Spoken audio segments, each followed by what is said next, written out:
প্রকৃতির এক অদ্ভুত রূপকথার নাম সাহেব বুলবুলি। জীবনের প্রথম দিনগুলোই ৮-১০টা সাধারণ পাখির মতোই তার রূপ, হালকা লালচে বাদামি, খুব সাধারণ, খুব সাদামাটা। কিন্তু প্রকৃতি যেন তার জন্য লুকিয়ে রেখেছিল এক জাদুকরী রূপান্তর।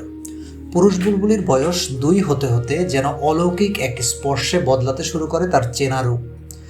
লালচে ভাব মুছে গিয়ে সে ধারণ করে এক ধবধবে রাজকীয় সাদা পোশাক। মাথায় উঠে আসে এক কুচকুচে কালো রাজমুকুট। শরীরটা যার মাত্র ৮ ইঞ্চি, তার পেছনে যুক্ত হয় শরীর অপেক্ষা দ্বিগুণ লম্বা একজোড়া সাদা মেখলা পালক। বাংলায় আমরা একে সাহেব বুলবুলি বলি বটে, কিন্তু সে আসলে কোনো বুলবুলি নয়। সে বাতাসে মাছি ধরা এক নিখুঁত শিল্পী বা ফ্লাই ক্যাচার। আকাশে যখন সে ডানা মেলে, তার সেই দীর্ঘ সাদা লেজ বাতাসের দোলায় ভেসে চলে। মনে হয় নীল আকাশে কেউ যেন রূপকথার এক অদৃশ্য সাদা ফিতা ভাসিয়ে দিয়েছে।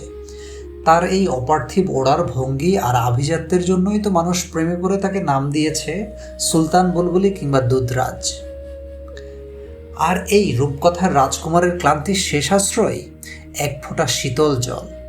ভীষণ স্নানপ্রিয় এই পাখিটি যখন ক্লান্ত হয়ে জলের উপর দিয়ে উড়ে যেতে যেতে ঝুপ করে পানিতে ডুব দেয়, জলবিন্দুরও তার গায়ে মুক্তোর মতো ফুটে ওঠে।